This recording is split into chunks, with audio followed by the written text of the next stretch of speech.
우리가 지금 살펴나가는 대목이 고린도 후서, 고린도 후서부터 나가는데 건덕을 위한 화해에 대한 내용입니다. 건덕을 위해서 서로가 반목지시하던 우리들이 서로 화해를 해야 한다. 해야 한다가 아니라 성령께서 교회를 단목지시하게 하다가 또 하나로 화해해서 한 덩어리가 되게 하시는 성령의 역사를 지금 고린도 전후서에 담고 있잖아요. 그러니까 앞에서는 성령께서 각자의 마음을 다 흐트러 가지고 서로가 반목하고 지시하고 서로가 분쟁하고 이렇게 하나님께서 성령을 통해서 역사하시다가 후서에 와서는 이제는 화해를 갖게 만들어 가지고 하나님의 교회를 하나로 견고하게 만들어 가시는 성령의 역사를 우리가 지금 살펴가는 중입니다. 그 가운데서 이제 화해를 촉구하는 격려 내용이 1장과 2장까지였고요. 그 다음 이제 화해를 촉구하는 변호, 서로 화해해라 그러면서 이제 그걸 변호하는 바울의 변호 내용이 5장 10절까지 나왔고요. 그 다음 이제 5장 11절부터 나머지가 바로 화해를 촉구하는 권고 내용입니다. 화해를 촉구하는 권고 내용 가운데 첫 번째가 뭐냐면 화해를 촉구하는 권고에 의해서 이제 예수가 그리스도이심을 증거하는데 그 내용 가운데 첫 번째는 하나님과 화목을 하라고 권고를 해요. 하나님과 화목을 해라. 그러니까 서로가 성도끼리의 갈등이 일어나는 이유도 하나님과의 화해가 끊어져 버리기 때문에 성도와의 갈등이 이루어지는 거니까 첫째는 하나님과 가까이 하라는 얘기죠. 사실이 그렇죠. 다 하나님과 가까이 하게 되면 하나가 될 수밖에 없어요. 형제들도 그렇잖아요. 부모님 살아계신 때는 뭐 동생이 밉다, 형이 밉다 하다가도 부모님 살아계시던 동안에는 부모님 앞에 가서는 서로가 이해하고 화해하고 그러잖아요. 그러나 일단 부모님이 세상을 떠나고 나면 그 다음에는 한 번 멀어진 형제가 다시 형제도 가까이 되지 않습니다. 그래서 우리 교회는 인간과 인간끼리의 화해는 막걸리로 가능해요. 근데 예수 믿는 사람들은 한 번 멀어져 버리면 화해가 안 되는 이유가 막걸리가 없어서 그래요. 막걸리가. 세상 사람들은 막걸리 한 잔 먹고 야 이 자식아 몇 마디 하게 되면 내가 그랬으니까 그런 거 아니야. 야 그래 미안하다 하면 끝나요. 그런데 술김이라도. 근데 우리 예수 믿는 사람들은 죽어도 그게 안 되거든요. 왜? 막걸리가 없어서. 근데 되는 방법은 서로 A와 B 사이에 가까이 하려고 노력하면 안 돼요. 그거 갖고는 안 되고 그냥 모두가 너나 나나 할 것 없이 하나님과 화해가 이루어져 버리면 되는데 그게 누가 하시는 일이냐면 성령께서 그렇게 하신단 말입니다. 성령께서 어느 날 갑자기 우리의 마음 가운데 하나님과 좀 더 가까이 하고자 하는 마음을 담아주시면 이 교회가 하나로 이제 만들어져 가는 한 과정이 되지는 거죠. 그래서 이제 하나님과의 화목을 권고하고 다음으로는 이제 6장에는 어떤 내용이 이루면 마음을 넓히라고 권고를 해요. 하나님과 일단 하나님과 가까이 하다가 보면 마음이 넓어져 버려요. 자연히. 그러니까 내가 아무리 마음을 넓히려고 해도 안 넓혀지는 걸 어떻게 마음을 넓혀요? 안 그래요? 그러니까 내가 늘 하는 얘기지만 마음 좁은 사람, 저 사람 나쁜 사람이야. 이게 잘못 보는 얘기란 말입니다. 그 사람이 나빠서 그러는 게 아니에요. 그 사람이 나빠서 마음을 좁게 가지는 게 아니라 성령께서 그 사람의 마음을 넓혀주지 아니하니까 좁은 마음을 갖거든요. 내 마음이 좁아지면 별게 다 까다롭게 이제 보여지잖아요. 이것도 싫고 저것도 싫고 오죽하면 며느리 발뒤꿈치가 결함 같다고 흉보는 정도까지 인간 심리가 그렇게 좁아지는 거란 말입니다. 그게 사람이 좌우하는 게 아니에요. 하나님께서 성령께서 그 마음을 넓혀주지 아니하시면 어두운 영에 사로잡혀서 마음이 한없이 좁아진단 말이에요. 그런데 지난날에는 좋았던 것도 내 마음이 좁아져 버리면 다 싫은 거죠. 그게 사람이 하는 일이 아니다. 성령께서 해가시는 일이다.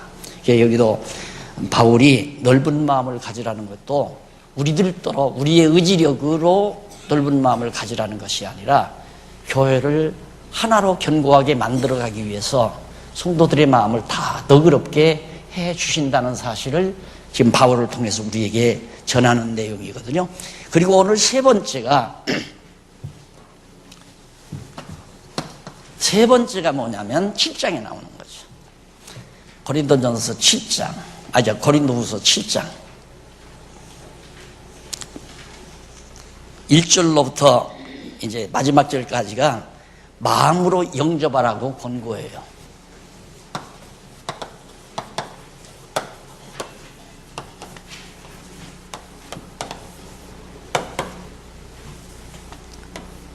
하라고 권고하.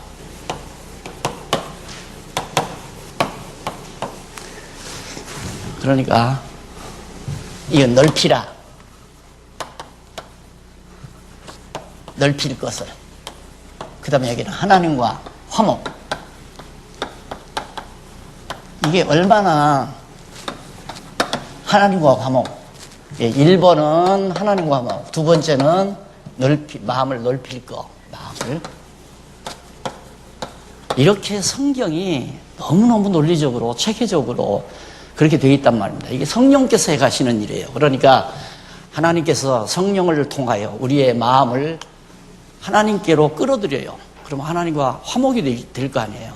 그러면 하나님의 뜻을 가까이 하게 되고 하나님의 인자하심에 감동을 받고, 그러니까 그냥 형제들이 다 흩어져서 각각 자기 생활 속에서 하게 되면 뭐 언니는 어떻고 형님은 어떻고 뭐 형님은 언제 나한테 돈 꿔가더만 갚지도 않고 뭐 그러면서 이제 서로 반복지시하다가 부모님 생신날이나 명절날이라도 다 부모님 곁을 찾아가서 부모님의 인자한 얼굴을 보고 또 자기들을 위해서 다 늙어가시는 부모님의 모습을 보면 부모님의 사랑 앞에 감동을 받아, 야, 내가 동생한테 너무했구나, 내가 형한테 너무했구나.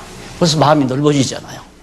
예, 내가 너무 과했다, 내가 너무 무리하게 했다, 이런 마음을 가지는 게 넓은 마음 아니에요. 나는 다 잘했어, 나는 잘못한 게 하나도 없어, 형이 다 잘못했어, 이런 것들은 마음이 좁아버리니까 내 흠집은 안 보이고 남의 흠집만 자꾸 보이는 거죠. 그래서 자꾸 마음이 좁아지는데, 부모님과 화목이 될 때에도 우리의 마음이 넓어지듯이 하나님과 화목이 이루어지면 우리 성도들의 마음이 다 넓어져 버려요. 아, 나도 저런 처지에 되면 저럴 수밖에 없었을 거야.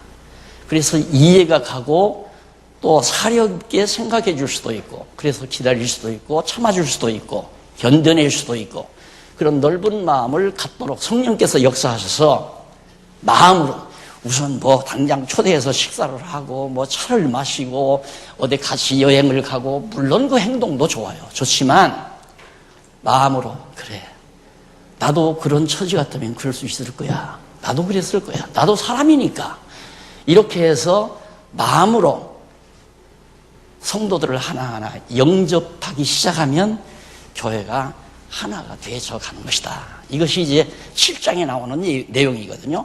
그럼 7장에 나오는 이 내용이, 영접하라 권고하는 이 내용이 맞은가 틀린가? 공부는 그렇게 하는 거예요. 7장의 내용이 뭐냐? 하나님과 화목이 되면 우리의 마음이 넓어져서 마음으로 형제들을, 성도들을 얼마든지 영접할 수 있게 된다. 이게 성령께서 그렇게 해가신다 그 말이거든요. 이게 성령이 지금 권고하는 거 아니에요. 그러니까 성령의 권고를 내 마음속에 받아들이면 내가 마음으로 영접하게 된단 말입니다. 그러니까 정말로 7장이 그런 내용인가? 그래서 우리가 7장을 쭉 읽다 보면 맞네. 그게 그렇게 공부하는 거란 말입니다. 성경 공부를. 그러니까 어쨌든 뭐 하나님께서 나 같은 선생을 통해서 이렇게 주제를 다 밝혀드렸기 때문에 공부하시는 여러분들은 참 편안한 거죠. 너무너무 편안한 거예요. 그냥 박 목사님은 이걸 뭐 7장이 마음으로 영접하라고 권고한 내용이라고 했니? 맞은가?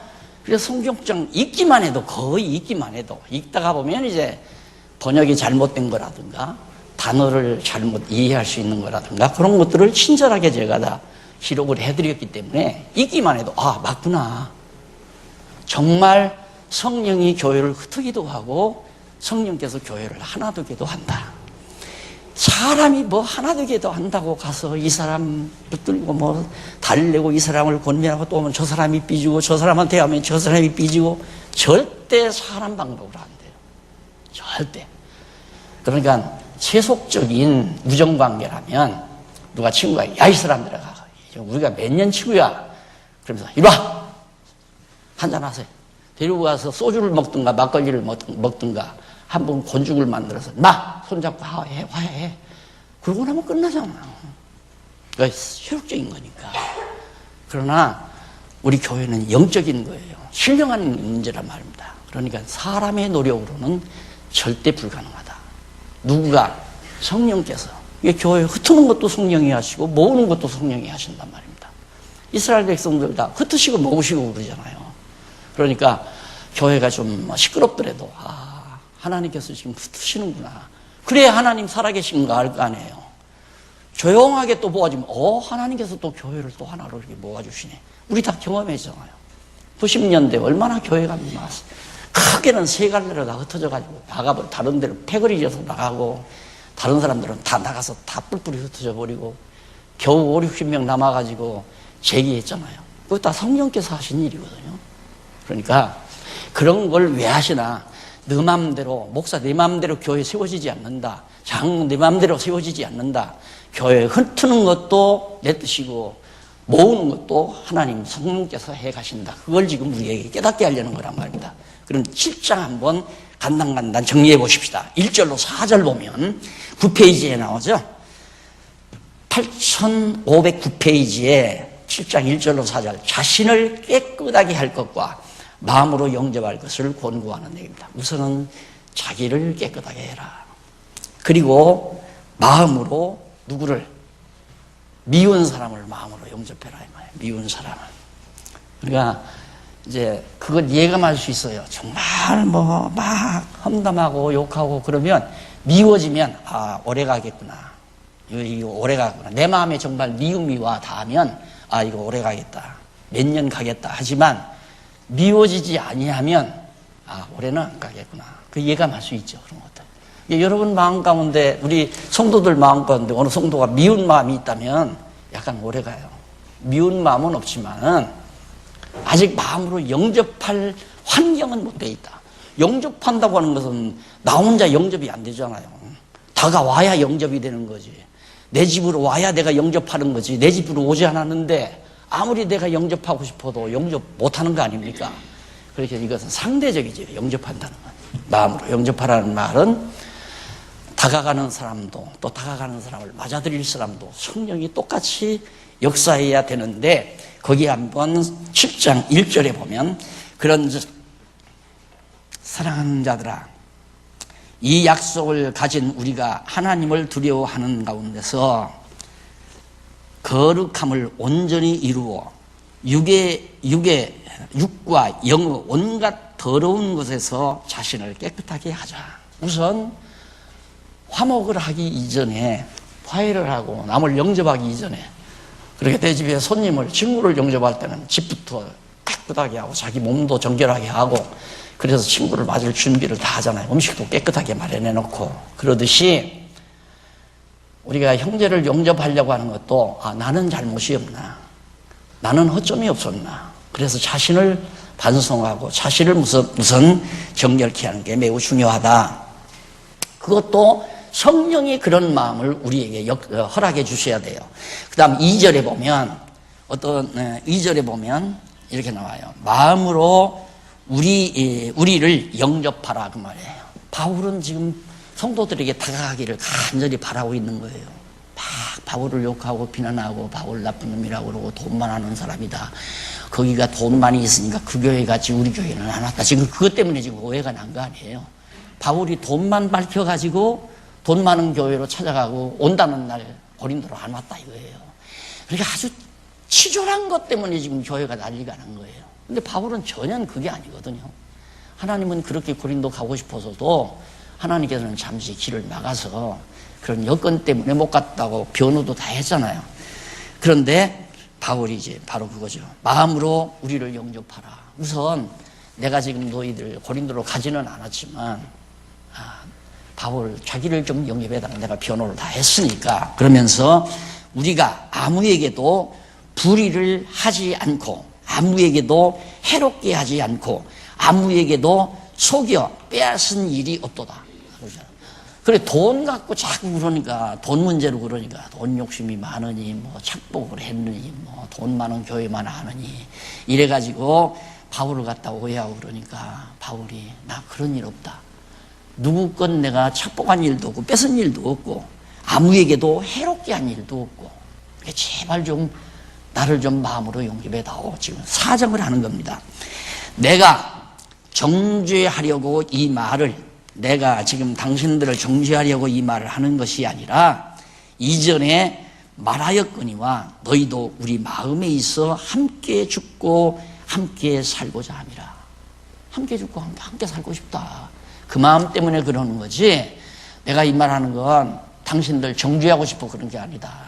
이게 굉장히 중요한 얘기예요. 그래? 너는 죽었다. 그리고 싸우려고 그 사람을 상대를 자기를 해롭게 한 사람을 죽이려고 들면 교회는 완전히 망가져버리고 말이죠. 참고 기다리면서 영접해달라고 사정하는 이유는 어차피 그리스도 안에서 함께 만났으니까 함께 죽고 함께 살고 싶어서 내가 하는 얘기지 당신들이 나를 비난했다고 해서 정죄하고 싶어 이 말하는 건 아니다. 내가 누구의 것도 뺏은 일 없고 욕심낸 적도 없고 간취한 적도 없다. 또 해롭게 한 적도 없고 그러면서 바울이 자기를 변형하면서 이 말을 하는 거예요. 내가 너희를 향하여 하는 말이 담대한 것도 많고 너희를 위하여 사랑하는 것도 많으니 내가 우리의 모든 혼란 가운데서도 위로가 가득하고 기쁨이 넘치는도다. 지금 자기가 그렇게 욕을 먹으면서도 자기는 담대하고 조금도 꿀리지 아니하고 담대할 뿐만 아니라 또 사랑도 한다. 그러면서 너희를 위하여 자랑하는 것도 많다. 너희를 위하여 내가 자랑도 많이 하고 내가 우리의 모든 환난 가운데서도 위로가 가득하고 지금 어려운 복음 전한다고 모든 핍박도 심하고 그런데도 위로도 참 많다. 내가 이렇게 비난도 많이 듣지만은 위로도 많이 듣는다 하면서 기쁨이 내게 넘치고 있다. 그러면서 4절까지 밝히고 있잖아요. 그러니까 자신을 깨끗하게 할 것과 마음으로 자기를 좀 영접하라고 했던 말씀이 너무 분명하잖아요. 4절까지가 1절로 4절까지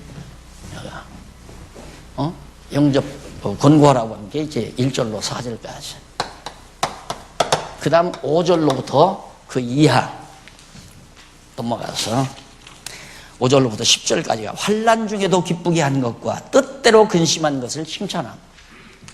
10절까지 환난 중에 근심하고 환난 중에도 기쁘게 한 것. 하나님께서 정말 밖에서 핍박을 통해서도 정말 어려움이 많지만 고린도 교회 내부에서 자기를 바울을 욕하고 비난하는 일이 너무 많은 가운데서도 하나님께서 자기에게 기쁨과 평안을 주었다. 그렇게 말하면서 바로 뜻대로 근심한 것을 이게 뜻대로 근심한 걸 하나님께서 고린도 교회가 그렇게 막 어지러우니까 바울의 마음속에는 근심이 많을 거 아니에요. 그것도 하나님께서 바울을 근심하게 하려고 그렇게 했다 이거예요. 그러니까 이런 모두가 다 정말 하나님께 감사한다는 뜻으로 지금 말했는데 그 말도 맞는지 안 맞는지 간단하게 5절부터 우리가 마게도냐에 이르렀을 때에도 우리 육체가 편치 못하고 마게도냐에서도 핍박을 받았으니까 편치 못하고 사방으로 환난을 당하나 바울 가는 곳마다 그냥 사방에서 바울을 공격하고 바울을 욕하고 바울을 비난하고 바울을 핍박하고 잡히면 죽이려고 하고 이런 가운데서도 바울이 지금 복음을 전하는데 밖으로는 다툼이요 안으로는 두려움이라. 밖으로는 막 자기에게 공격이 들어오고 안으로는 우리 그리스도를 믿는 우리 성도들 안으로는 두려움이 온다. 두려움이라는 건 믿는 같은 고린도 교회 성도들이 자꾸만 바울을 의심하고 바울을 욕하고 비난하니까 그것도 참 괴로운 일 아니에요, 바울이. 그래서 이제 그 얘기를 솔직히 말하면서, 그러나 비천한 자들을 위로하시는 하나님이 기도의 오므로 우리를 위로하셨으니 저의 온 것은 아니요 오직 저가 너희에게 받은 그 위로로 위로하고 너희의 사모함과 애통함과 나를 위하여 열심 있는 것을 우리에게 고함으로 나로 더욱 기쁘게 하였느니라.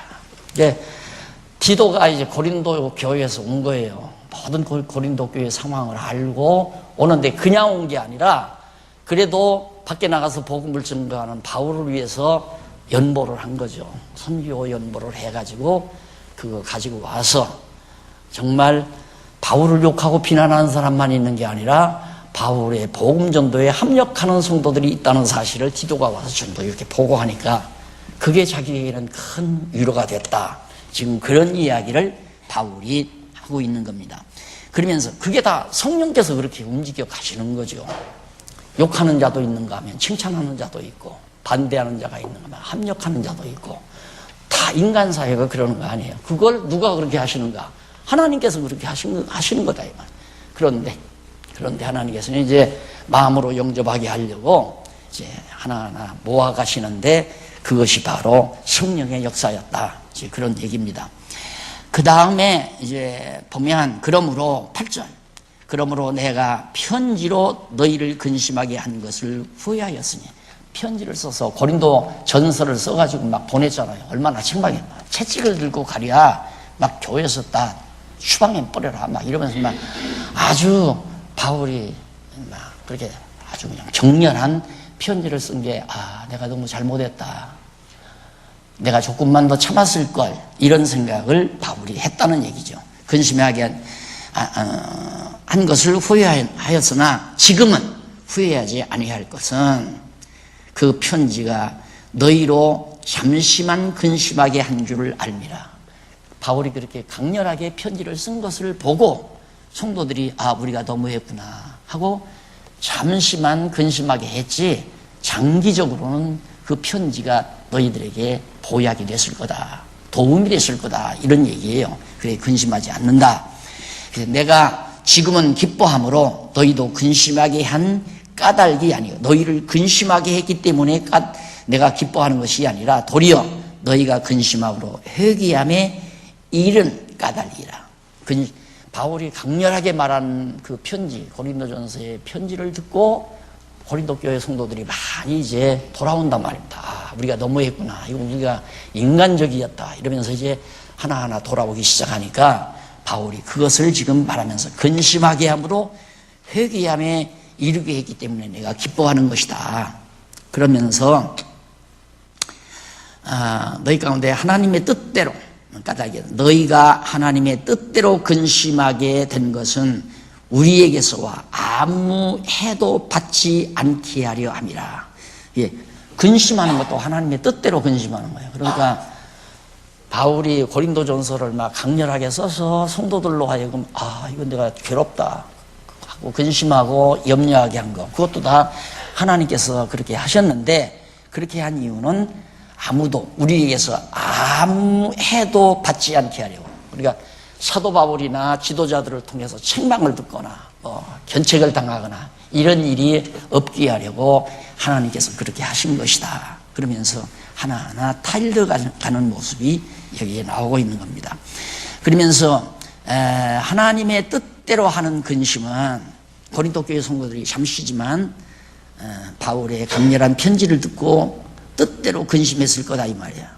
근심은 후회할 것이 없는 구원에 이르게 하는 회개를 이루는 것이요, 세상 근심은 사망을 이루는 것이니라. 세상 돈 잃고 사업 망하고 병들고 해서 오는 근심 걱정들은 그건 사망에 이르는 근심이라는 얘기죠. 그렇게 건강 코너에서 얘기를 하는데 뭣도 먹어야 되고 뭐 아플 때는 뭐 먹어야 되고 뭐가 좋고 뭐가 좋고 쫙 하더니만 그 의사가 마지막으로 하는 얘기가 분노의 가장 핵심적인 주제는 뭐냐면 분노를 품지 말아라. 분을 품지 말고 그 다음에 욕심을 버려라. 이 두 가지. 그러니까 막 박수가 팍 터져나오더라고요. 맞는 얘기죠. 맞는 얘기. 사람이 분을 품으면 오장이 다 모두가 다 내가 늘 그러잖아요. 분 품지 말고 욕심 품지 말고. 분은 욕심에서 나오니까 자기 생각대로 안 되면 분이 일어나잖아요. 근데 욕심과 분은 따로가 아니라 다 서로 연결관계가 있는 거예요. 욕심 부린다고 내 것 되는 것도 아니고 안 부린다고 내 것이 안 되는 것도 아니라는 거 우리 다 알잖아요. 근데 우리는 내가 욕심을 부려야 내 것 된다고 생각하고 내 욕심대로 내가 어떻게든지 이루려고 노력해야 내 것 된다고 생각하니까 그러니까 화도 나고 막 괴롭기도 하고 예, 뭔 일이 안 되면은 가만히 있어 하나님의 일을 하시는 걸 보라. 우리는 귀가 닳도록 들어온 우리예요. 예, 막 어려워지고 집안일도 그래요.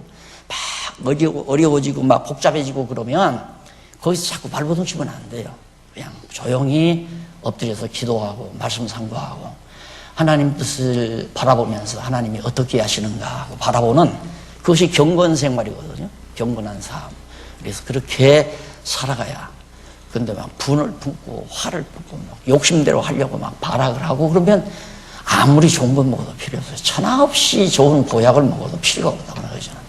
서령 나물을 먹고라도 우리 다니엘에서 배웠잖아요. 나물만 먹어도 예? 정말 하나님 경외하면서 마음의 평강을 누리면 얼굴이 번지르르하니 화식이 돌고 기름기가 나고 그 왕궁에서 왕의 식사하는 사람들보다 나물만 먹고 살았던 다니엘과 사드락과 미삭과 아벳느고의 얼굴이 훨씬 더 밝았다고 그러잖아요. 그건 무슨 뭐 기적적인 게 아니라 하나님께서 그렇게 우리 인체를 그렇게 만들어 놨어요. 그래서 분을 품거나 욕심을 버리는 것, 이것이 육신 건강의 제1조항이랍니다. 특수조항이에요. 특수조항. 매우 중요한 겁니다. 그래서 여기도 지금 바울이 지금 그런 얘기거든요. 그러면서 잠시 근심함으로 회개에 이르고 하나님의 뜻대로 하는 근심은 도리어 우리에게 해를 받지 않는 결과가 된다. 그러면서 10절 하나님의 뜻대로 하는 근심은 후회할 것이 없는 구원에 이르게 하는 회개를 이루는 것이요. 세상 근심은 사망을 이루는 것이요. 세상 근심이라는 게 전부 다 욕심에서 나오잖아요. 내 욕심대로 안 되니까 막 밤잠 안 오고 근심하고 화가 치밀고 얼굴에서 막 자꾸 열기가 돋고 막 벌벌벌벌 떨리기도 하고 이런 것들이 다 신체 구조를 다 흐트러 놓는 결과를 가져온단 말입니다. 그래서 마음의 평온이라는 것은 정말 하나님은 전폭적으로 의지하지 않으면 불가능한 겁니다. 도저히 불가능한 거예요. 그래서 바울이 먼저 우선 하나님과 화목을 해라. 그럼 여기서 자기 마음이 편안해지니까 편안한 마음은 너그러워요. 이게 엄마가 편안하게 있으면 아이가 놀다가 화장대 앞에 가서 아주 비싼 화장품을 다 망가뜨렸어도 엄마가 그렇게 큰 화가 안 일어나요. 나도 어렸을 때 저랬을 거야 생각을 하고 내가 아이를 잠깐 돌보지 못했구나 하고 자기 자신으로 돌리고 아이를 책하거나 때리거나 그건 없지만 엄마가 마음이 평안하지 아니하면 그날은 그냥 애기 손바닥으로 볼이 한 너댓대 얻어 터지는 거지. 이게 얼마짜리인 줄 알았냐 하면서 그럼 막 울고 불고 난리하잖아요. 그럼 절대 마음으로 용납이 안 되는 거예요. 자꾸 마음이 좁아지고 손해난 것에 대한 아까움이 자꾸 나오게 되고 저 15만 원짜리 뭐 그림인데 15만 원짜리 뭐 화장품인데 이 생각만 자꾸 나서 밤잠도 안 오고 아까워가지고. 그래서 여러분 이게 우리 마음대로 될 것 같으면 다 천국 생활 하죠. 우리 마음대로 안 돼요. 하나님께서 성령을 통해서 움직여가요. 그러니까 항상 내가 실수를 했어도 지금 고린도 교회 권면하잖아요. 잠시 하나님께서 근심하게 한 거다. 잠시 근심하게 한 것은 하나님이 좀 더 이제 성숙시키려고 한 거니까 정말 서로 마음을 넓혀서 영접하라라고 10절까지에서 밝힌 게 너무 분명하죠. 그 다음 이제 11절부터 마지막 16절까지입니까? 마지막입니까? 또 나옵니다. 네, 16절까지. 16절. 11절부터 16절까지는 13페이지에 나오잖아요. 13페이지에 근심의 결과로 인해 위로와 기쁨을 얻게 함을. 자, 이게 진리하네. 근심한 후에 위로와 기쁨. 이게 우리 인간은 내가 늘 그러잖아요. 우리 인간의 타락된 이성은 절대인식이 불가능해요. 절대인식이 불가능하다는 말은 뭐냐면 나서부터 추운 것도 모르고 배고픈 것도 모르고 그냥 평온한 것만 늘 알아온 애기는 나중에 정신병자가 되든가 짜증이 드러나요. 권태가 일어나서. 그게 이제 타락된 이성이란 말입니다. 이게 타락된 이성은 반드시 양면성을 경험해야 돼요. 그래서 하나님께서 우리를 곤고한 날과 형통한 날을 주는 거죠. 우리도 그러잖아요. 우리 생활도 늘 배고픈 것도 없고 정말 괴로운 것도 없고 그런 사람이 정신적으로 더 정말 궁핍해지고 괴로워지고 그러니까 무슨 우울증? 이거 사치병이에요. 우울증은 사치병. 정말 아이 젖 먹일 것이 없어가지고 우유 살 돈이 없어가지고 난리를 치면 이른 새벽부터 나가서 우유 배달하고 막 바쁘게 살아가는 그런 엄마들은 우울증 알 겨를이 없어요. 그런데 다 애기들도 부모가 길러주지 살림살이도 다 파출부들이 해주지 할 일이 없는 사람들 그런 사람들이 정신적으로 궁핍해지고 우울증 환자가 되고 다 그런 거 아니에요. 하나님께서 우리를 잠시 근심하게 한 결과로 인해서 위로와 기쁨을 얻게 해준다. 누가? 성령께서. 그래서 교회를 흩어가지고 근심하게도 하고 다시 모아서 기쁨과 평강을 누리게도 하고 이게 성령에 가신다. 아무개 때문에 교회가 이렇게 돼 있어. 이건 하나님 모르고 하는 얘기죠. 누구 때문에 하면 누구 때문에 다 이게 교회가 다 망가졌다. 누구 때문에 이렇게 시끄러워졌다. 이러면 그 사람은 하나님 모르는 사람이죠. 하나님께서 다 그렇게 해가는 거예요. 우리 생각 같으면 그러지 않았으면 얼마나 좋을까. 그냥 우리 죽는 날까지 그런 생각 누구나 하죠. 죽는 날까지 그냥 괴로운 일 없고 험한 일 안 보고 편안하게 교회가 잘 은혜롭게 지나는 가운데서 편안히 눈 감고 죽으면 얼마나 좋을까. 그게 얼마나 좋은 게 아니에요. 그게 좋다면 하나님께서 이 세상 타락한 세상에 우리를 내보내지 않죠. 그냥 에덴 동산에서 바로 영원한 천국으로 가게 생명과 따먹게 해버렸죠. 에덴 동산에서 선악과 안 따먹고 생명과 따먹었으면 그냥 영원히 살면서 사는 거예요. 근데 영원히 그냥 천국 가보면 기쁨을 기쁨으로 모른단 말입니다. 왜? 고통을 모르니까 기쁨을 모르죠. 그것이 우리의 절대인식 기능이 아니다. 우리는 상대적인 인식 기능을 가지고 있는 우리의 이성 자체가 그래요. 피조물이니까. 그래서 이 세상에서 고통을 많이 겪은 자들이 하나님 나라에서 기쁨을 더욱 깊게 느끼며 사는 거죠. 그래서 정말 하나님의 자녀들 중에도 가장 큰 복이 순교의 복이라고 그러잖아요. 이 세상에 와서 주를 위하여 교회를 위하여 가장 고통을 많이 당한 사람들이거든요. 그런 사람들이 하나님 나라에서 정말 기쁨을 더 깊게 느끼고 살잖아요. 그래서 이 땅 위에 사는 동안 하나님께서 우리에게 근심하게 한 그 결과로 인해서 우리로 하여금 위로와 기쁨을 얻게 하려. 아이들요, 저보면 다 알아요. 그러니까 아이들만 잘 키운 엄마는 하나님을 이해하는 데 상당히 도움이 돼요. 이 아이들도 그러잖아요. 그냥 애들이 해달라는 대로 장난감 사달라면 장난감 사달라, 책 발라면 책 발라, 만화 본다면 만화 보고 그냥 주들 하자는 대로 다 하면 아이들이 나중에는 짜증을 내요. 이것도 그렇죠, 저것도 그렇죠. 아니면 어디에 그냥 푹 빠져버리든가. 그런데 아이들이 한번 막 짜증을 부리잖아요. 짜증을 부릴 때 그냥 짜증 샥 부리도록 놔둔 다음에 그 다음에 이제 엄마가 한번 야단을 치고 가서 안아주면 흑흑대면서 그냥 아기가 편안하게 사르르 잠들어 버리잖아요. 평온하니까. 우리 인간의 타락된 속성이 그렇게 되어 먹었어요. 그러니까 육체의 소욕을 잠재워야 우리가 늘 심령의 기쁨과 평강을 가지고 살아가지, 육체의 소욕을 잠재우지 아니하면 그냥 내 욕심대로, 욕심은 채울 수가 없잖아요. 이거 하면 이거 하면 저거 하고 싶지, 저거 하면 이거 하고 싶지, 이만큼 하면 저만큼 더 하고 싶지, 이거 가지고 싶으면 저것도 갖고 싶지, 쌓아도 더 쌓고 싶지. 한없이 욕망이 강하기 때문에 만족이 없는 거예요. 절대로. 그런데 하나님께서 권고한 날 주어가지고 한없이 역경과 순환을 겪게 하시다가 위로해 줄 때, 그때 우리는 감동하면서 하나님 앞에 눈물을 흘리면서 찬송하고 기도하고 감사하고, 그리고 마음의 평강과 기쁨으로 또 이러면서 우리의 신앙을 길러나간단 말입니다.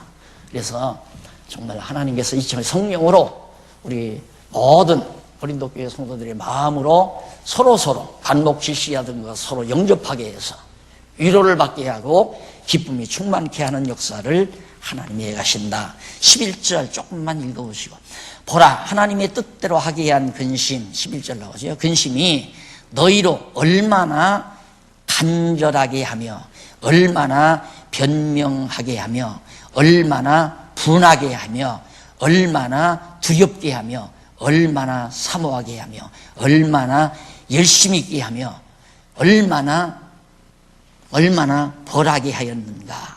그러니까 하나님께서 잠시 하나님께서 뜻대로 근심하게 한 일들 때문에 고린도 교회가 막 어지러워지니까 별의별 생각했을 거 아니에요. 야, 어서 좀 평안해졌으면, 이런 어려움이 좀 없었으면, 두렵기도 하고, 이러다가 망하면 어떡하나, 이런 생각도 있고, 그런 얘기예요.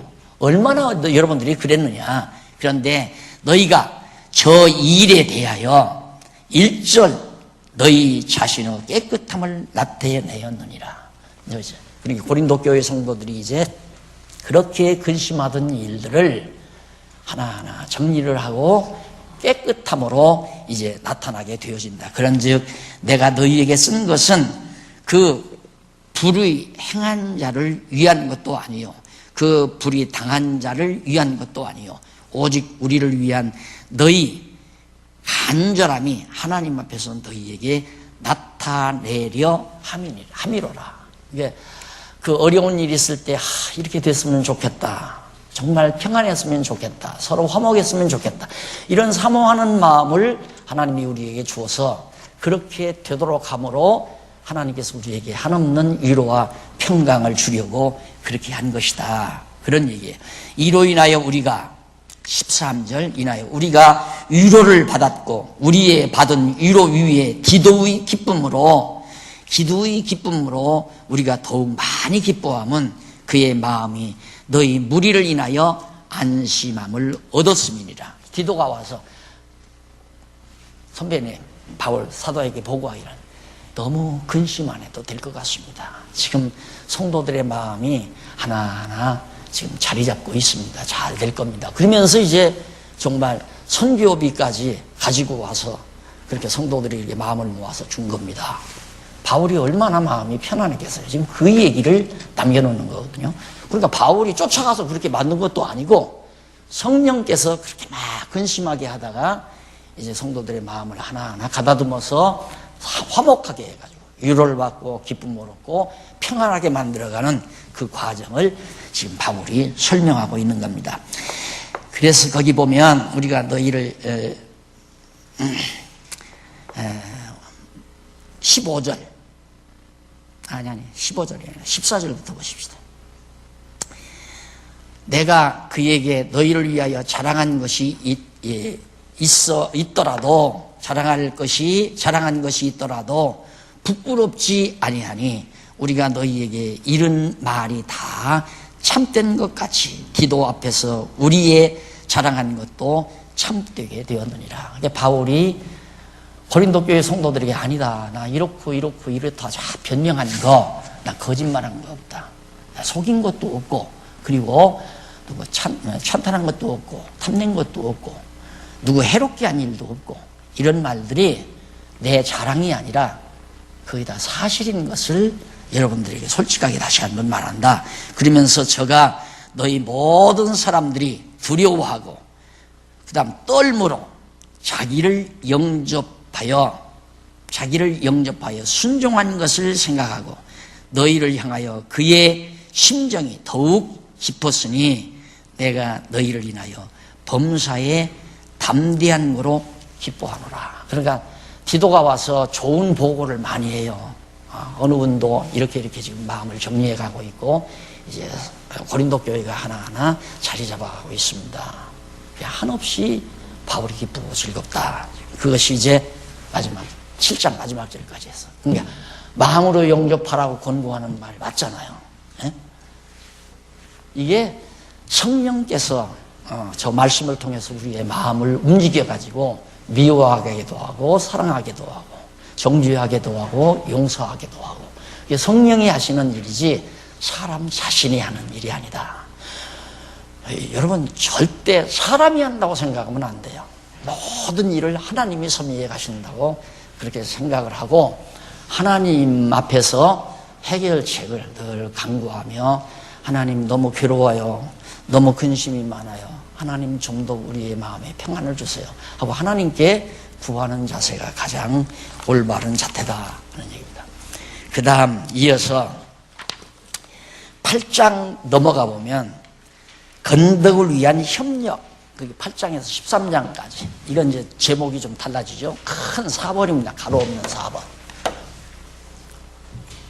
건덕을 위한 협력.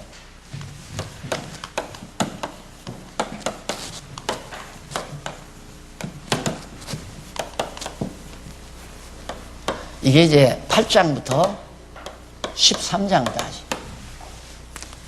이게 8장, 9장, 10장, 11장, 12장, 13장, 마지막 장까지 아니에요. 그러니까 이걸 어렵게 생각하지 말고, 성경을 어렵게 생각하지 말고, 분량이 많잖아요. 8장에서 13장까지면 8, 9, 10, 11, 12, 13, 13이면 6장이란 말입니다. 후서 6장. 후반부죠. 야, 그럼 이거 뭔 얘기일까? 다른 거 간단해요. 건덕을 위해서. 이 말은 건덕이란 교회를 세우기 위해서. 건덕은 교회를 세우는 작업 아니에요. 교회를 세우기 위해서, 건덕을 위해서 협력하게 돼요. 다 힘을 모으게 된단 말이에요. 이게 교회가 어지러워지면 첫째 협력하는 게 자꾸 분산이 돼버려요. 그러면 이제 교회 버금나는 거죠. 파벌 생기고. 이건 성령께서 물론 뭐 파벌 생기면서 생기겠지만은 고린도 교회는 그렇게까지는 안 되는 것 같아요. 뭐 바울파도 있고 게바파도 있고 뭐 무슨 뭐 베드로파도 있고 아볼로파도 있고 그랬지만은 바울 자신이 지도자인 바울 자신이 야 내가 십자가 져줬느냐 내 파가 어디 있냐 이러고 나왔기 때문에 아마 분파까지는 고린도 교회가 가지를 않은 것 같아요. 그러니까 이제 교회를 세우기 위해서 서로 협력해라. 힘을 모아라 이 말이에요. 힘을 분산하면 허러져 버리니까. 그것이 이제 마지막 후반부에 쭉 나오는 얘기입니다. 그래서 그 8장에서 13장까지 중에도 8장에서 9장까지는 협력을 촉구하는 권고가 나오고 협력하라고 권고가 나오고 그 다음 10장에서 11장은 협력을 이루는 노력, 권고하고 노력하게 만들고 그 다음 12장에서 13장은 협력을 강권하는 권고, 협력하라고 아주 강하게 권고하는 내용이 마무리 지면서 고린도후서가 끝이 납니다. 그러니까 아마 다음 주 화요일이면 고린도후서가 끝날 거예요. 그러면 오늘은 8장, 9장, 10장까지 아마 하겠죠. 거의 10장까지 나가면 다음 주간에는 11장, 12장, 13장 한 서너 장 하면 고린도후서가 다 끝나게 될 거예요. 그러니까 여러분 사람 생각하면 집안 하나 이루어가는데도 걱정이 많잖아요. 아직도 살 집도 안정이 안 돼 있지, 자녀들 직장도 안 돼 있지, 안정이 되지 않지, 노후 대책도 안 세워지지, 근심 걱정할 게 너무너무 많죠. 교회도 마찬가지예요. 어느나 다 그거 다 모두가 다 하나님께서 헐기도 하고 세우기도 하고 권고한 날 주기도 하고 형통한 날 주기도 하고 그러면서 우리의 신앙을 정말 성숙하도록 역사해 가시는 것이 하나님의 역사니까 고린도 전후서를 공부하면서 야 정말 내 마음대로 되는 것이 없다는 거 깨닫고 다 포기하는 게 참 지혜자입니다. 빨리 포기해야 돼요. 내 욕심대로 하고자 하는 거 싹 포기해 버려야 돼요. 그래야 마음에 평안이 안 오지 내가 하고자 하는 대로 기어코 내 고집대로 하려다가 보면 죽는 날까지 평안이 없어요. 되지도 않거니와 그게 어떻게 자기 욕심대로 일이 되겠어요? 하나님의 정하신 뜻대로 되는 거지. 그래야 하나님 정하신 뜻대로 된다라고 믿어져야 모든 욕심 버려지게 되고, 욕심이 버려져야 분도 사라지고, 분이 사라져야 마음의 평안이 오고, 그 자연스러운 거 아니고 심리적 심리 현상으로서 아주 자연스럽게 되어지는 것들이에요. 그래서 경건이라고, 요즘 신문에 경건이란 무엇인가 나오죠. 이제 마무리 세 번째 나갔는데 자세하게 읽어보면 여러분 그동안 성경 공부한 하나의 축약, 아주 요약과 같은 거일 거예요. 결국에는 감사와 찬송이 우리 마음속에, 그리고 하나님의 뜻이 이루어지기를 바라는 소원, 이런 것들이 경건 생활이거든요. 이 경건한 삶은 그걸 위해서 그냥 살아가는 거예요. 내 뜻을 이루려고 사는 게 아니라 하나님의 정하신 뜻이 이루어지게 되는데 쓰임받기를 위해서 사는 거, 그 은사 따라 사는 생활 아니에요. 그것이 신령한 예배고 영적 예배고 산제사고 제사로서의 삶이고. 자, 그러면 하나하나 생각해 보는데, 첫째로 한쪽 가로 1번 협력을 촉구하는 권고.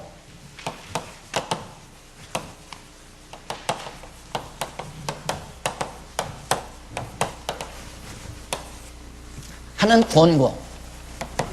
이게 이제 8장에서부터 9장까지.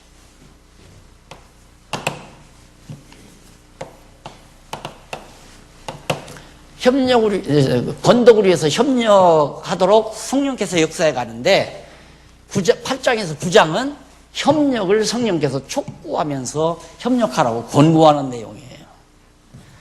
자, 뭘 협력하라고 그러는가? 8장 1절로, 우선 그 양쪽 가로 1번에 보면, 이건 큰 제목이고, 이건 중간 제목이고, 그 다음에 이건 가지 제목, 작은 제목 아니에요? 양쪽 가로는 연보로 협력함을 권고함. 연보로 협력한다.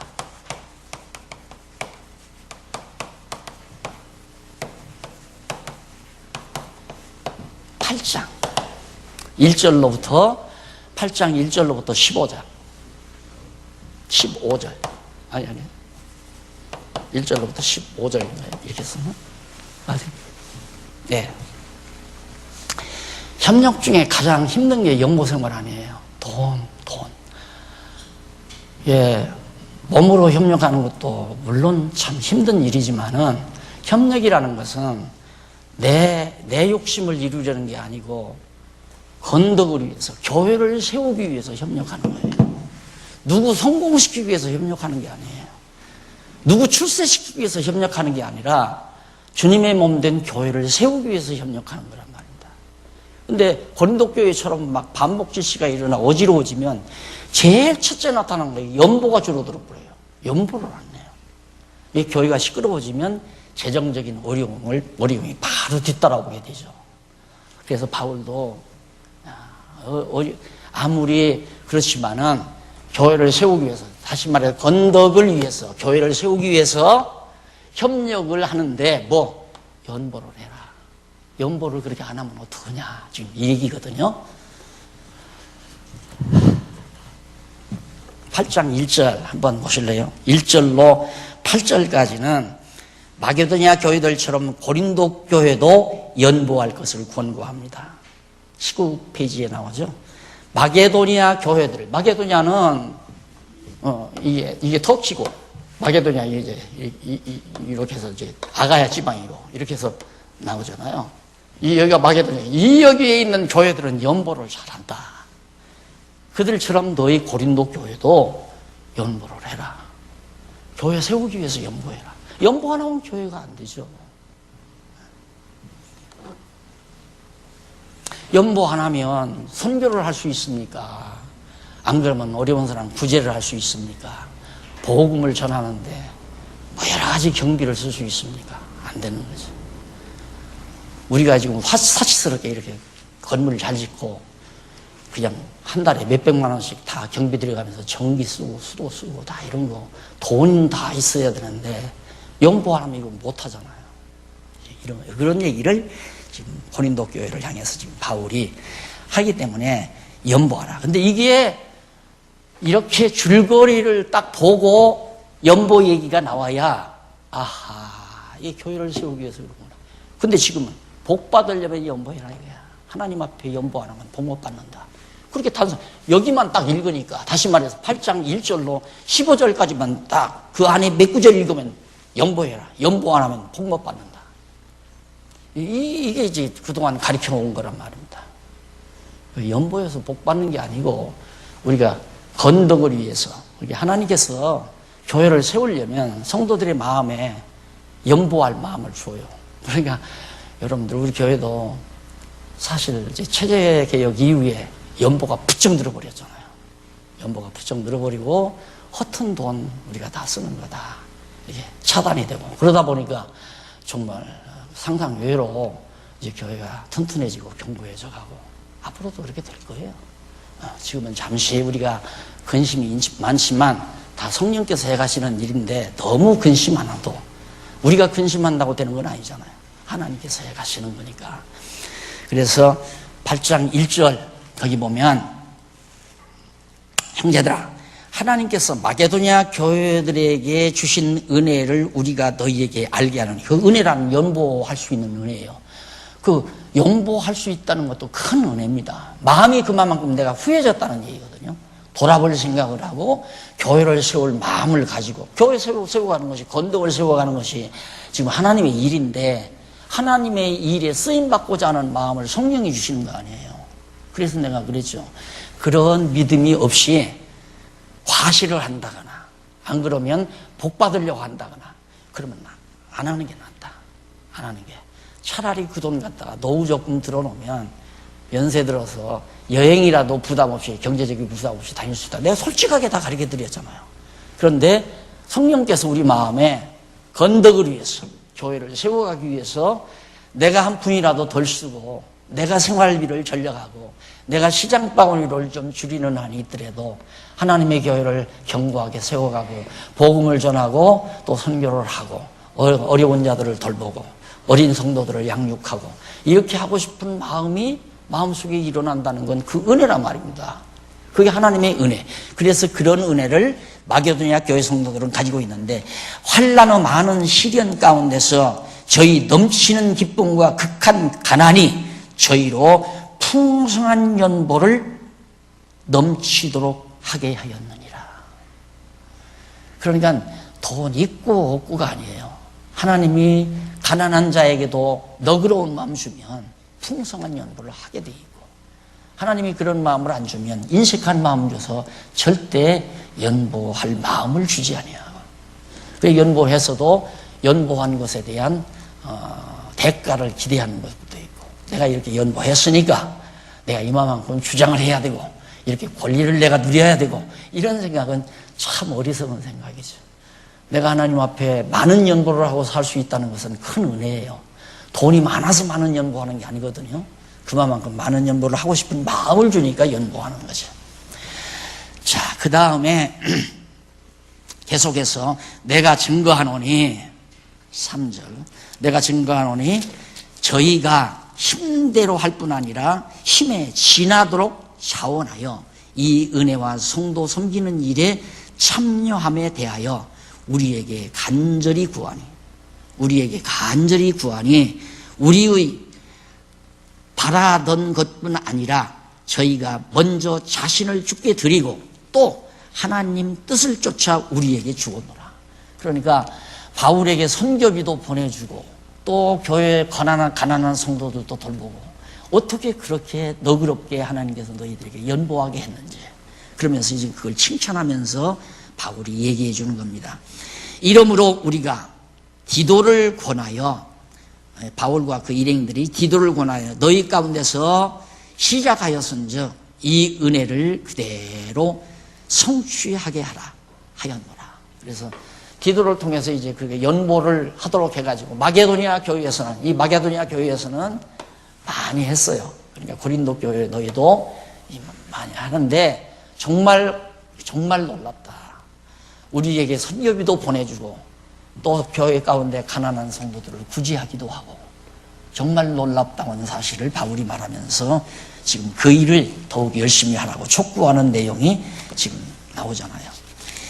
이 은혜와 성도 섬기는 일에 거기 4절에 보면 이 은혜와 성도 섬기는 일에 참여함에 더하여 우리에게 간절히 구하니 우리의 바라던 것뿐 아니라 저희가 먼저 자신을 죽게 드리고 또 하나님 뜻을 쫓아 우리에게 주었노라.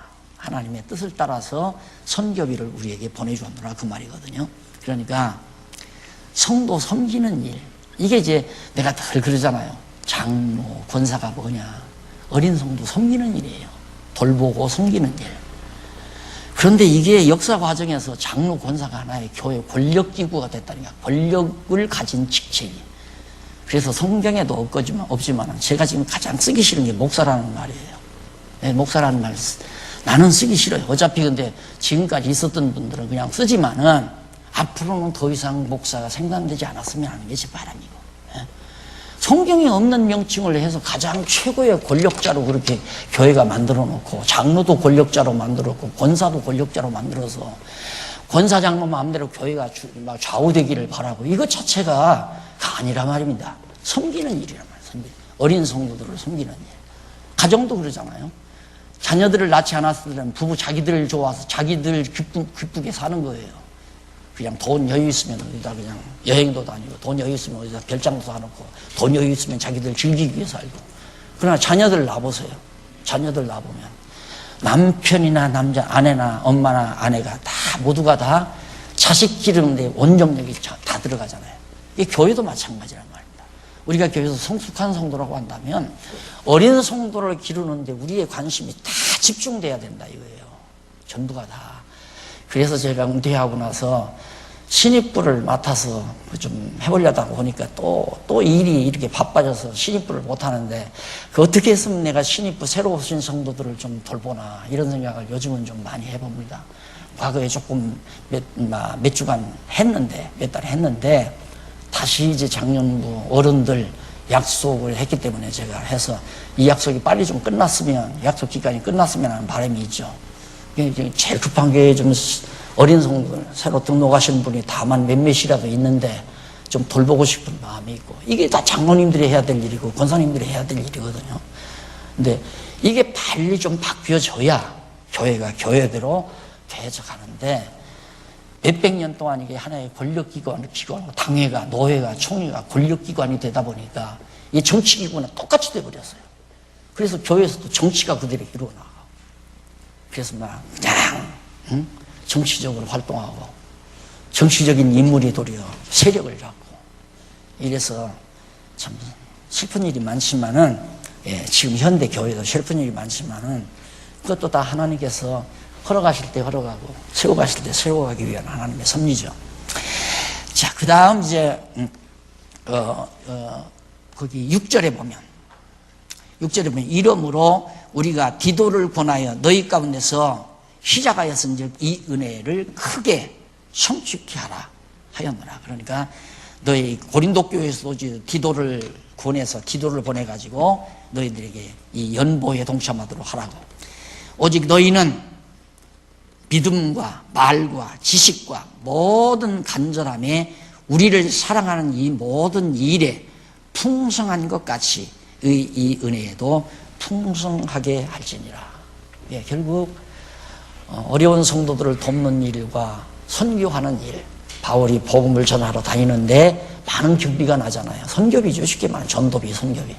이거 좀 풍성하게 할 수 있었으면 좋겠다고 간구하는, 권면하는 내용이 거기 나오죠. 그러니까 뭘 보면 아느냐면, 참 우리는 기적이에요. 11조 강조하는 것도 아니고, 그런데도 어쨌든 정말 이렇게 하나하나 모든 일들이 돌아간다는 것은 성령께서 그렇게 각자들의 마음을 움직여서 해가거든요. 그런데 그걸 누가, 박 목사가 나 목회비 더 받아야 하니까 돈 좀 더 내라, 이건 그날로 교회 죽는 거고 연보 줄어들게 만드는 거고, 그건 안 되는 거예요. 절대 안 돼요. 강권에서도 안 되고, 연보는 성령께서 각자의 마음을 움직이는 대로 하도록 그렇게 역사해 가야 된다. 오직 너희 8절, 내가 명령으로 하는 말이 아니요. 이게 바울이 제일 싫어하는 게 명령이에요. 이렇게 해라, 이렇게 정했으니까 해라, 이거 명령이거든요.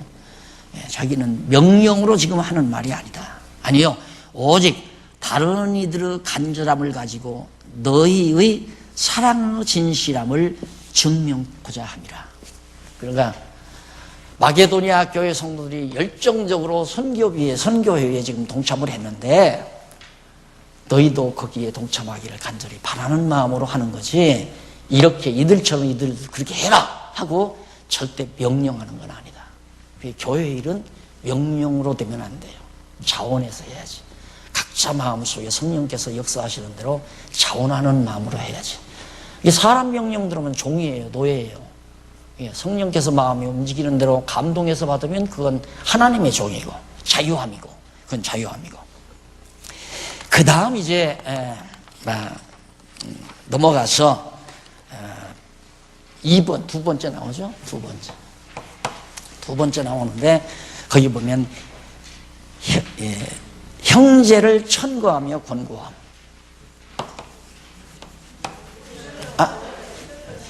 뭐 잘못됐어요?